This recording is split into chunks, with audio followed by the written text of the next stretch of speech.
that is. Then he said he was getting 20 kilos of the C from a couple of sources. He said, I was running that to Texas. I guess that was where he was going to take it. He said he paid $12,000 a kilo here and selling them in Texas to his friend for $26,000 a kilo. So he said he made $280,000, and then I did that every month. That's what he said, until he was busted. Then he said he got a 10-year prison term for that. Then he was shooting skyrockets at his mom's house. I don't even know what that is. And one of them went sideways and lodged into a cypress tree, causing it to catch fire, which then started to catch his neighbor's house on fire. Then he said, I got up on the house and put it out, but the police said I was a hazard to the community because of all the house fires had wood shingle roofs. And then he said he was arrested for fire inhabited building because his neighbor and her daughter were in the house. And then he said he got wrongful burning for the cypress tree burning and got charged for possessing and discharging skyrockets. All of these were felonies. And even though it was an accident, I was tried and convicted. That's what he said. And he received a 6-year, 8-month prison term for that. He said he got out and decided he was going to be the best drug dealer in town. Then he said he started cooking the M stuff on the stove for a certain biker group. I was cooking about 10 pounds a week, he said.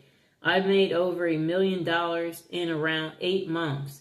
One of his previous girlfriends got busted and made a controlled buy of 9 grams of the M for $100. She took it out to the cops outside, and he tested it and took in Abbott to a judge, and a warrant for search and seizure was approved.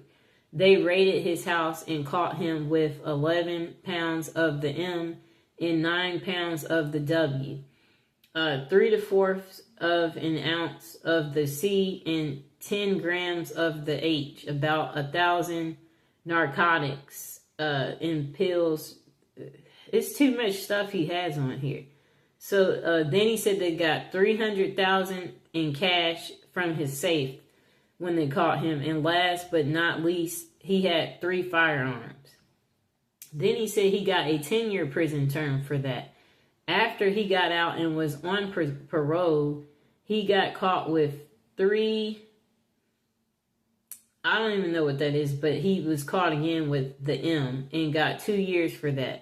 Then he said he got out and gave his, some officers, okay, so they tested him for the H, and yeah, he was guilty.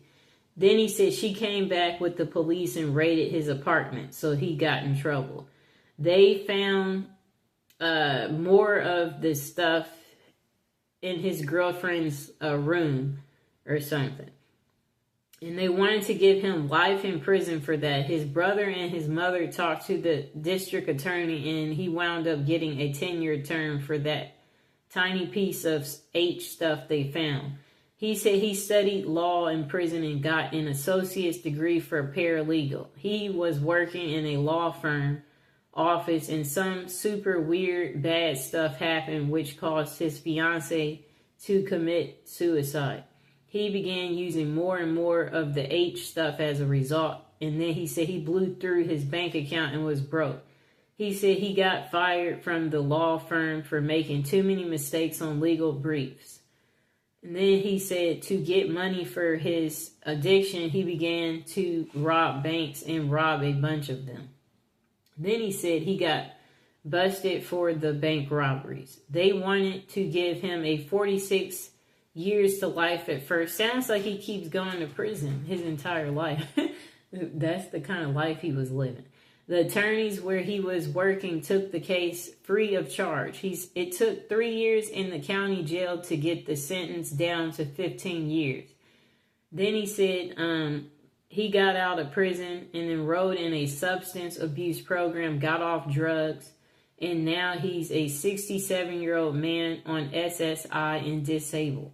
And then he said he's free and sober and happy. It took 33 years of actual prison time to figure out that drugs suck. I wish I had learned sooner. It is what it is. I'm writing an autobiography of my life.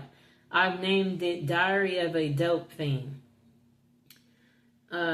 He said he's almost finished. There's so much more than what he's typed here, and everyone says it's going to be so great. So maybe I can be an author of some books. Only time will tell.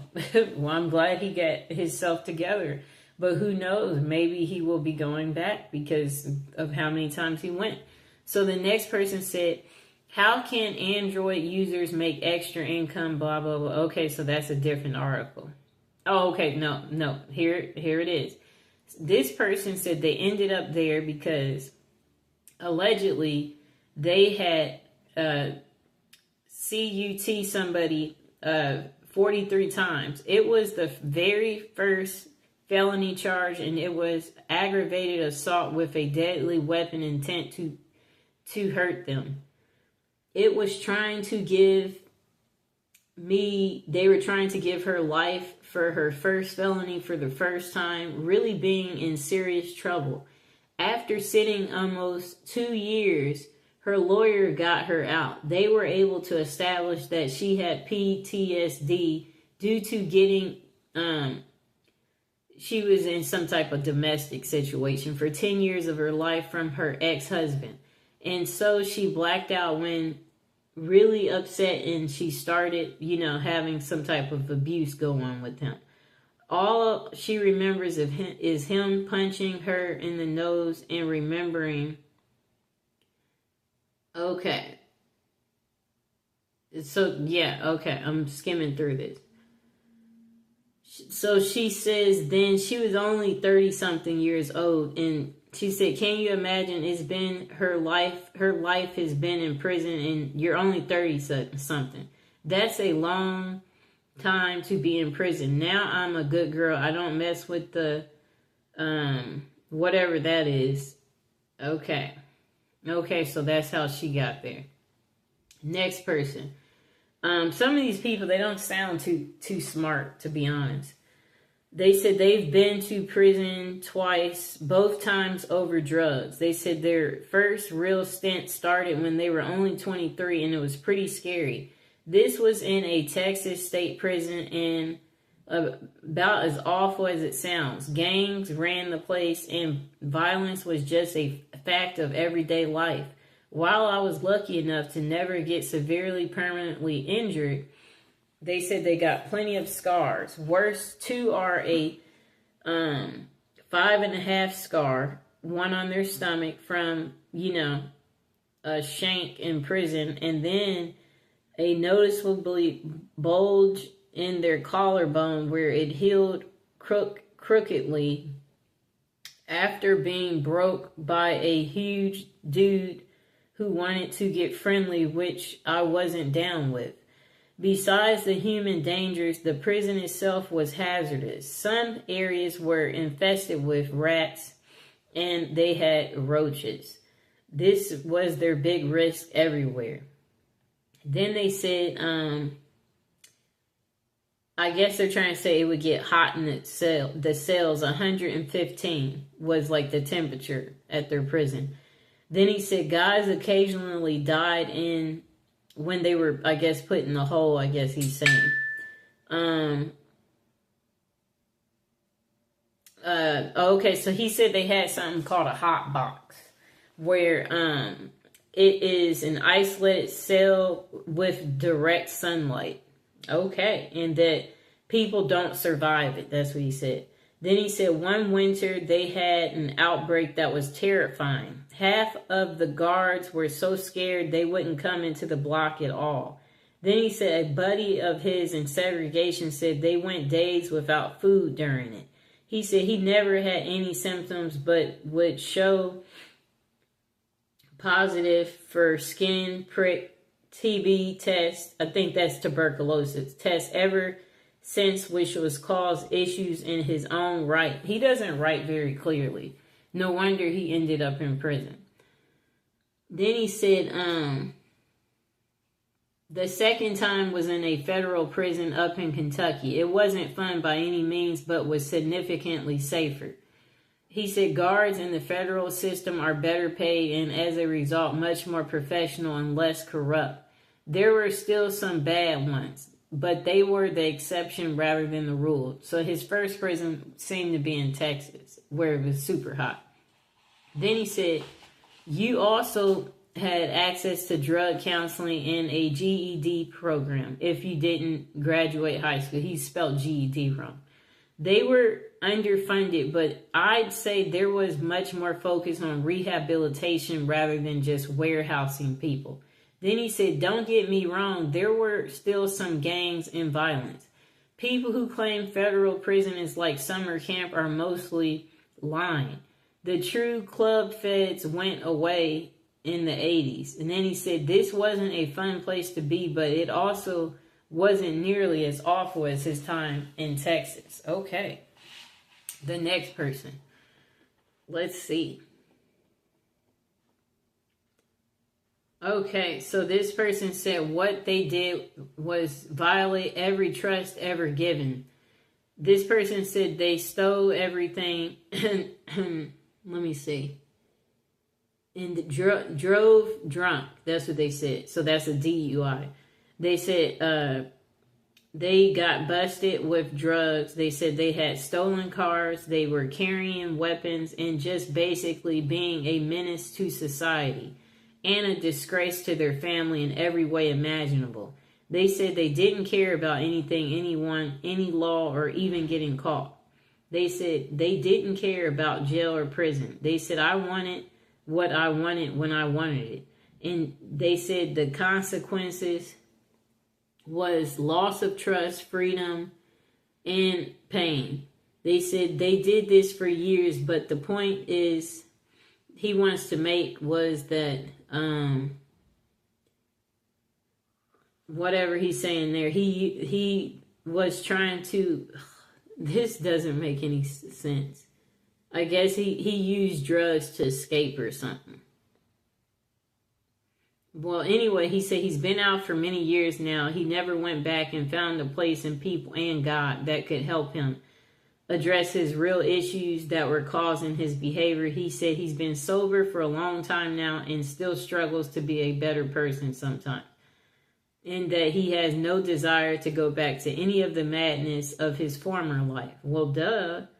Okay, let's see if we see something else interesting. Okay, so this person said, which time? That means they ended up going multiple times, which I guess people who do end up going, that sounds about right. They go multiple occasions. Okay, this person said, but seriously, I grew up in a family of drug dealers, they said, and as such, it was natural that they would follow into their family's footsteps. They said living that type of life opens you up to a variety of experiences one might not have otherwise become involved in. Then they said among the worst for them was when they were using the H. They said the first time was all it took. They fell very deeply and passionately in love with the H. And then they said as money was no problem, his buddy and him spent about $1,000 a day on something that's a C and a W. After doing this every single day for 8 months, he was like, yes, $250,000 was spent very easily, and that's on the low end, I guess, for whatever drug he's doing.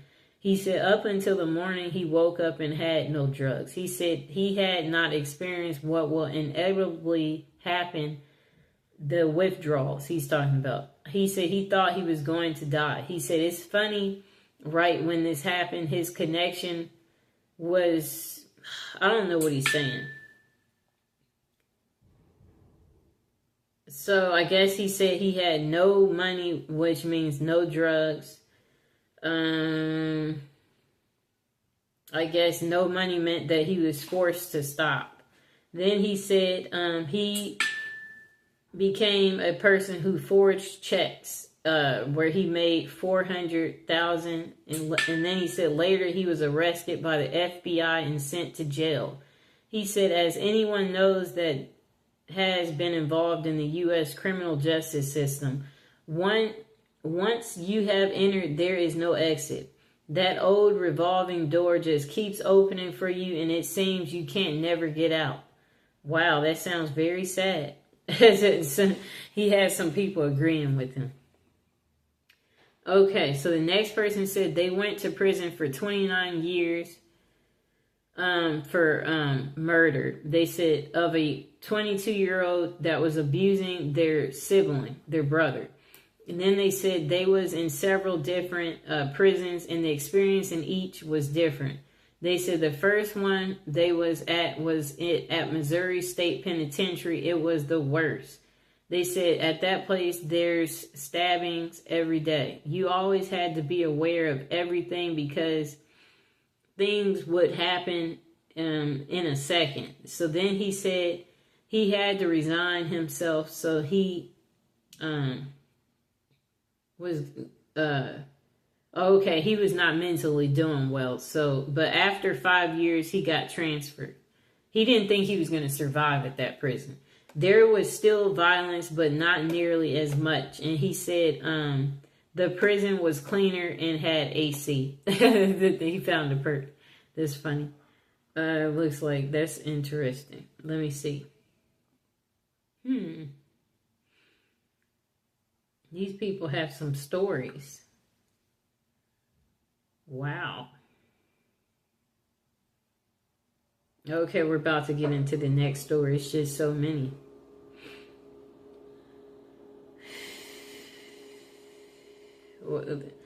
I scrolled down too low. Okay, but it looks like I found some new ones. Okay. What were you in prison for? Okay. This person said they were 9 years old and they took a front end loader because they was tired of walking. They said it was parked outside a shop and was a loader for a logging company. The trooper released him to his uncle. You know what's going to happen now? He got a whooping from his parents or something. Then he said 10 years old that he had taken a motorcycle and went to juvie. He said he did 3 days and walked out still a bad person, he said. He said, I went into foster care where he skipped from home to group homes for 2 years and went home to his mother at the age of 12. He said he had told his case manager, I'll keep running. 12 years old, and he said he broke into a class where he had taken food and got a probation officer. While on probation, he said he burglarized businesses and stole cars and 3-wheelers, 4-wheelers, trucks, and boats. He said he had taken a truck belonging to the telephone company and paid restitution. Then he said he burglarized a home and had taken their food, money, guns, and anything he thought he needed. It's too many on here. Okay, I'm just... So he said he burglarized 2 businesses too and got caught with 2 loaded firearms, and he was sentenced to 2 years but not to exceed his 19th birthday. He said he was 17 years old and still had 14 months until his 19th birthday. 18 years old, using a soda can. He used that to hurt himself. Okay. So then he was in the hospital. Jesus Christ. Okay, his story is just too much to it. I don't think I can continue to read this because it's just nothing but showing how psychotic the person is. Okay, on to the next story. Why can't these people have simple stories? This person said they're writing this anonymously and they are sure you'll understand. They said they went to prison for ignorance. They said they had operated a computer repair business. One of the computers was working. They were working on had child stuff on it. You know, bad stuff. Then they said they never viewed the stuff. They said they never knew it was there and they still don't know if it was or was not. Then they said his wife's ex-husband was a massive collector of that bad stuff. And it had been a really dirty divorce. They said their house had been burglarized or something. Our cars had been vandalized and her ex had even followed them around town a time or two with a rifle. Okay. So then he said one early morning the FBI entered their home and dragged them out of bed, you know, at gunpoint. They confiscated nearly 30 systems from their home and business and disappeared with them. I don't even know what that is. He said no search warrant was served, no Miranda rights were read, and only identification presented was a business card. And then he said that his wife and him could believe they were actually being visited by the real FBI officers and not a group of imposters. Okay. So then he said he spent 20 months in a tiny county jail, during which time he believed he had a stroke. No medical care was provided. Then he said in prison that he had been stabbed with a pencil after about 2 months at the jail and placed in solitary confinement from that point on, and no medical care was provided. I guess there's privileges in the real world, but not there. Then he said he was forced to accept a plea bargain to prevent his wife from being jailed for the possession of his stuff. Then he said 2 public defenders actually told him to accept the plea bargain or they will go after his wife. Then he said he signed a plea bargain accepting responsibility for possessing a photograph in return for a 3 to 5 year sentence. Ooh. Then after he accepted the plea bargain, he was removed from the county jail to a federal detention center. Then when he finally appeared before the judge, the prosecuting attorney requested he stand before the court and tell where he had gotten the picture before the judge ruled on his sentencing. He said he may have been able to accept responsibility for possessing the photograph convincingly, but he was unable to lie about obtaining it convincingly. His sentence was 120 months. He was shipped and processed to a satellite load after a half a year of he was harassed by guards and inmates and was shipped to a low security prison for his protection.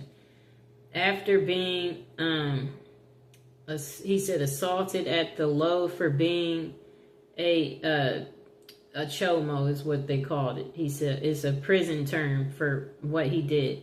He was shipped to a medium security facility. The entire time he was locked up, he was required to speak to staff members who wanted him to accept responsibility for his deed. Many years he spent being mentally assaulted with the goal of forcing him to accept his responsibility for his conviction. There was no appealing his case. One of the clauses in his plea bargain stated he would not say he had been poorly represented. Another clause prevented him from filing an appeal. It is his opinion that the only thing the lawyer represented was his own interest.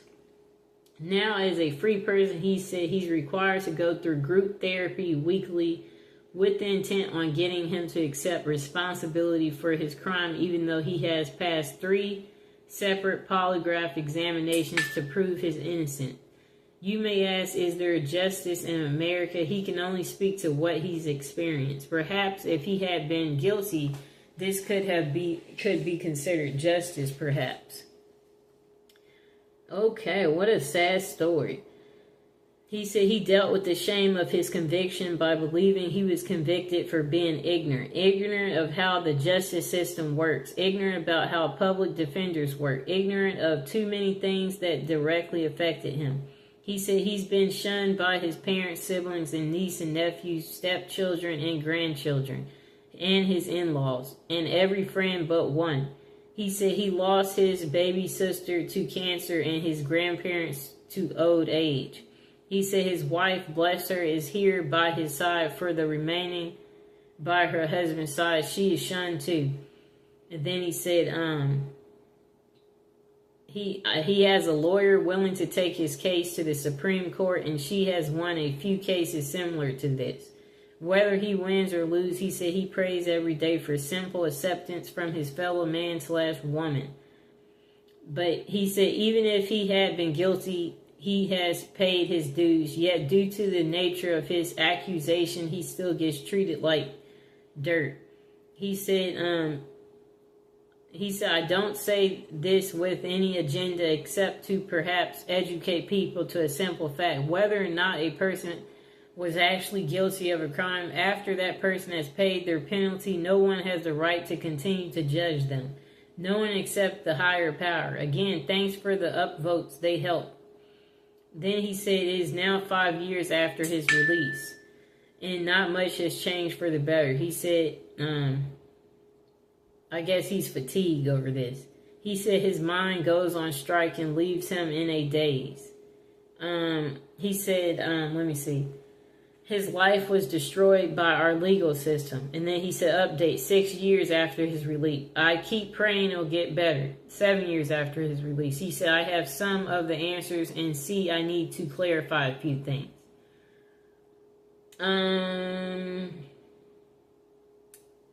Miranda rights are only read if the suspect will be quoted in court. Warrants may not be presented when served. So much for my TV education. Then he said whether I was the person who obtained the picture or not, he said he was still the person in possession of them. Next thing said things are better. That's what he said. Number 5, to those who have a choice, do not ever accept a public defender. Wow. Then he said 9 years after his release, he has a lawyer now. He said he finally is able to submit a FOIA request. There was a confidential informer in his case. Because of the informer, his case had been sealed.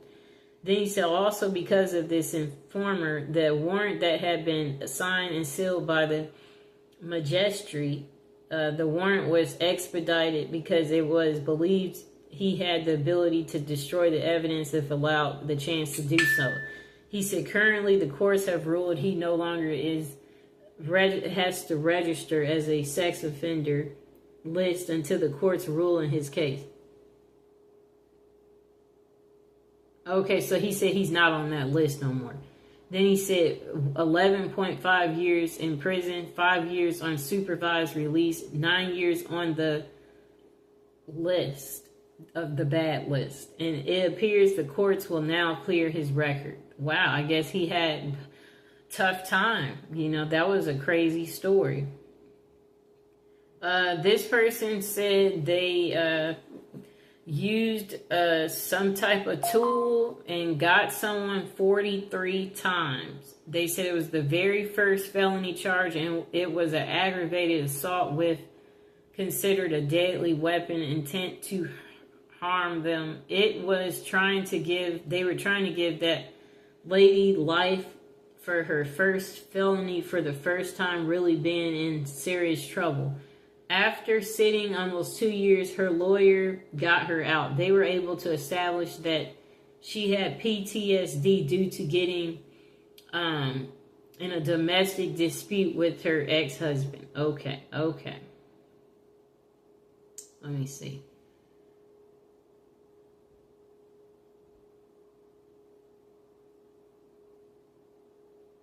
Okay, we're just skimming through this because we're getting close to the end.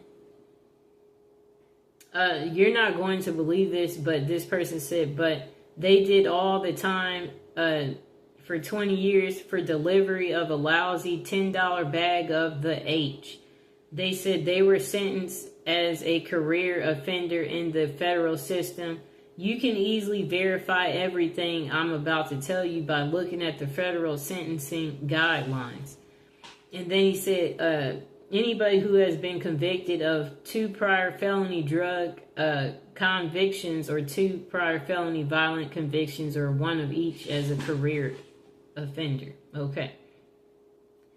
So this person said, okay, yeah, okay. So that's that part. I mean, that story, we'll check it out. But I don't understand what that part is, so maybe we should skip it. Okay. Okay, so another crazy story between a husband and wife. If a man said he got sentenced to 7 years and 9 months for hurting his new wife with a tool. It all happened so fast, didn't help.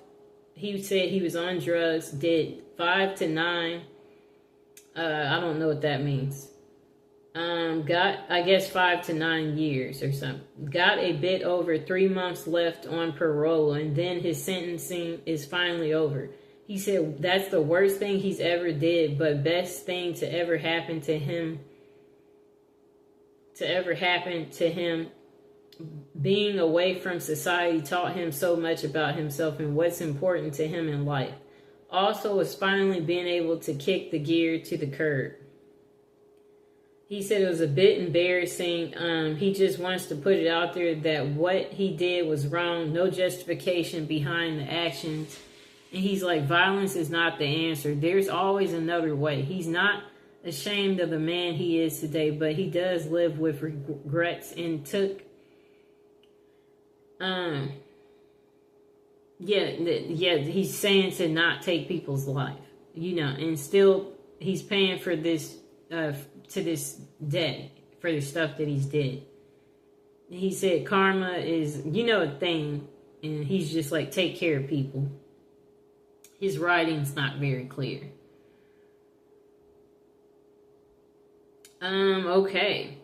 This person said they were in prison for adultery, and they was in the Marine Corps station in Hawaii and was 19 years old at the time. They said they met a lady a little older than themselves, and early on they did not know that she was married, but after they did find out, it did not matter to him. He said he was in love. Her husband was in the Air Force, station TDY, and he ended up getting the lady pregnant. Her husband ended up catching us, and he said he got into a physical fight and won, but he was locked up and persecuted for what the military called adultery. But the official charge was having a relationship with a married woman, not his wife, and ended up doing almost 3 years in federal prison.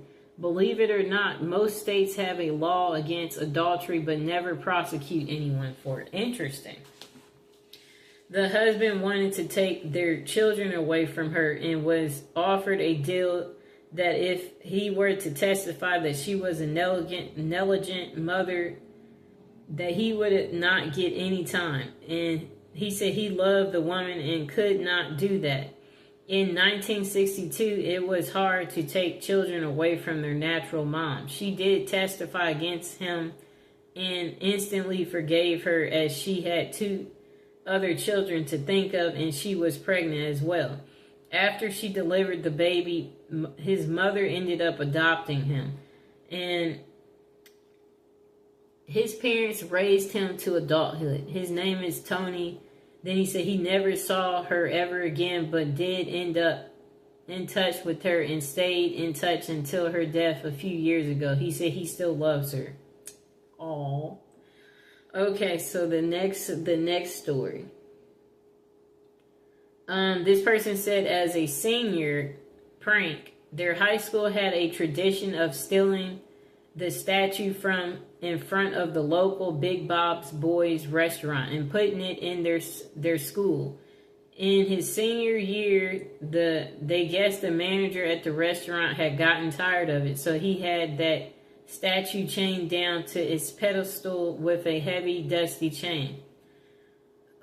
Looks like a long story. And why can't he just get to the point?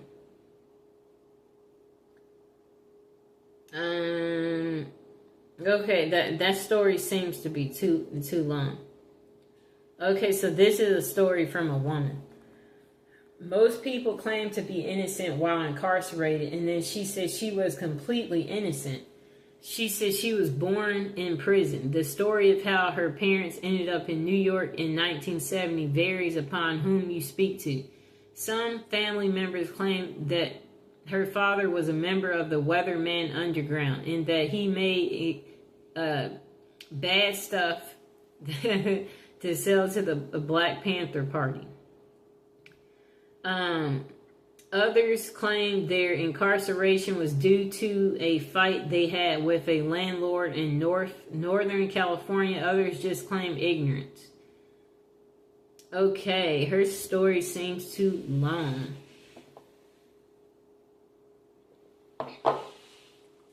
Apparently, the event of her birth was a news event that was heard across the globe. Her mother said she received cards from people in Europe and Australia. Her parents, her grandparents heard the story of her birth on the news.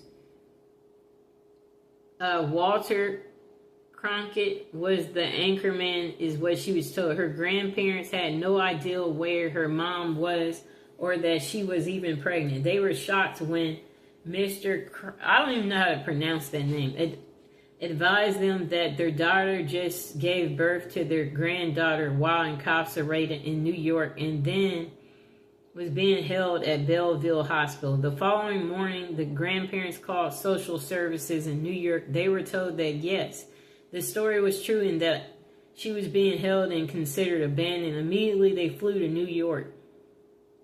She said she was 5 weeks old when her grandparents came for her. They raised her. They were the ones she called mom and dad. Unfortunately, they have long passed, she said.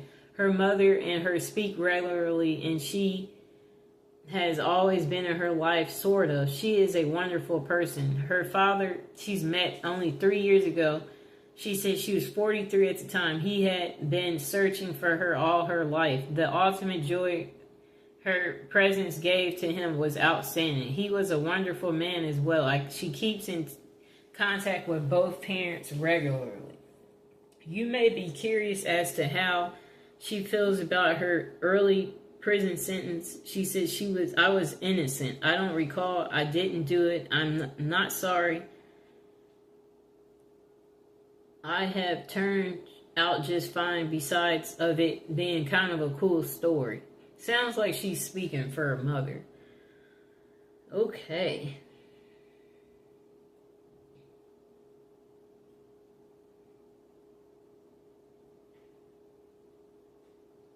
Okay, so that looks like a long story.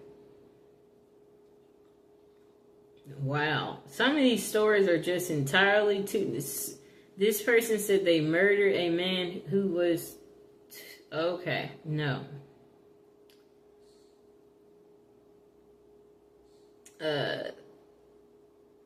Yeah, some of these stories, they're just too long.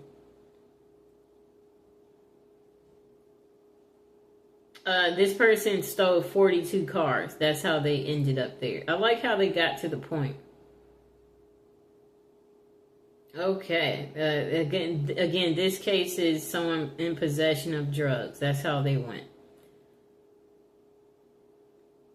This person served 40 years in prison and they've done their time and they are tired of trying to explain that part of their life to everyone. What's interesting is they're not saying what they were there for. Okay. Another person ended up in prison while in high school. But they should just say immediately what they ended up there for. And this person is saying it's a scary place. They said they ended up there their freshman year. And that they were on the basketball championship team. But they don't really get to the point to how they ended up there. This person said they broke many laws and deserved it. When they hit hard times and couldn't pay child support, got caught up with the wrong couple of guys that seemed to have some ideals of how to make a little extra money. Yeah, I guess he's saying that's what caused him to go to prison. Okay. He's not good at writing. Okay, someone said something for abuse of pain pills. It's how they're writing this that's not making it so great. Okay. This person said they were arrested and convicted of felony and a misdemeanor offense in the state of Pennsylvania and 2 felony counts against the U.S. Yeah, but they're not really saying much more. So he said his actual crimes were robbery and assault of people who had drugs and theft of money and property from regular civilians. And the crimes were against average people. Something he said he'll always regret. And he will carry the guilt with him for the rest of his life. Well, duh. He said he was addicted to breaking the law. Okay.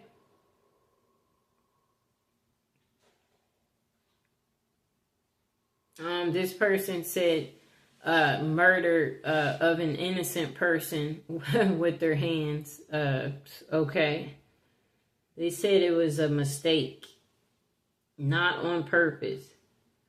But they could not have proven it to be a mistake. And they said they didn't deserve the conviction. Really?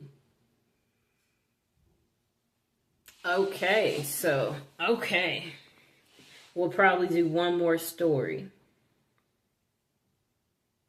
This person, she says she ended up there because of forgery. It started because she just turned 18 and was a server and moved into her own place. She didn't realize how hard it was to pay bills and live on her own and had rent due. So she started to change credit cards and to say she got a $15 tip instead of a $5. Well, it was working so well, I changed a check to $100 more. And after 2 months, then she said she got caught. Then while she was waiting to be sentenced for that crime, she got married in Kansas to someone she hardly knew and they wrote checks from his closed out and cashed them on his savings account. All this simple mistake, or what she thought, got her a total of 7 felonies, 8 misdemeanors, and 4 years and 8 months in prison. She says she's been out for 15 years with never going back and no new charges. That's the one thing she learned. Okay. This person said,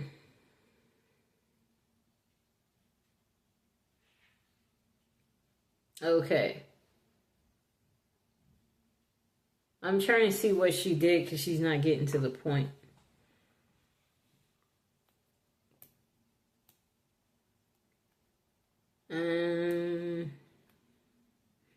Okay, let me see.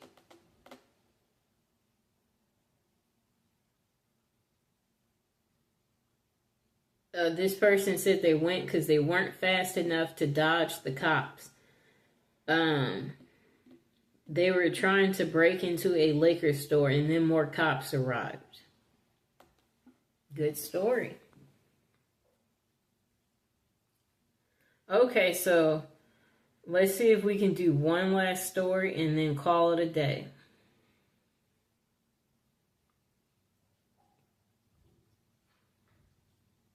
Okay, this will be the last two. This person said they were 45 when they first went to jail. There were more than a few reasons. Having all-night party at their house was one of them. Police informant neighbors didn't help. Having girls argue out front of your house in the morning didn't help. It was mostly because they were a drug dealer. Having so many people coming in, going also They were charged earlier for trying to disqualify other stuff. I don't even know what that means. The police had a warrant for their arrest and caught him with drugs. He said he was caught on a Sunday, went to court next day, no bail, straight to jail. Okay.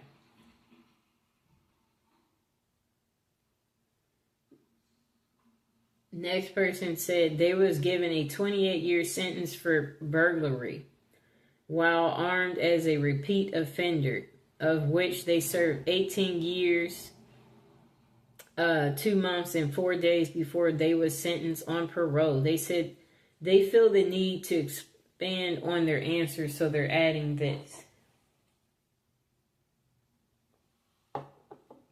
In Wisconsin, armed burglary is a Class B felony and carries a maximum of 40 years. They said also they had a sentence enhancement for being a repeat offender, which adds another 10 years. Then he said he received 28 of a possible 50. 28 out of a possible 50.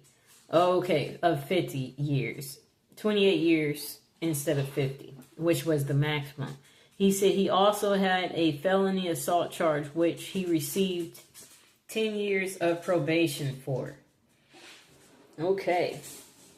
And he had a consecutive burglary conviction.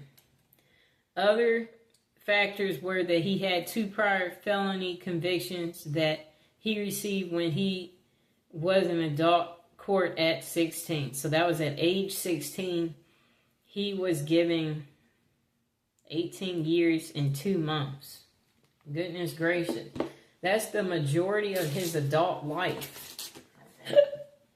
And here's Mr. Fox, after talking about such negative stuff. We hope that you seeing Mr. Fox makes it all better, because if you guys enjoyed the video, please like the video, please subscribe to the video, and please share it and tell me how much you like Mr. Fox. And yeah, that's the end of how people ended up in jail. It was just a series of stories that I selected and read online. Quite entertaining, but very disturbing. But I still hope you guys enjoy.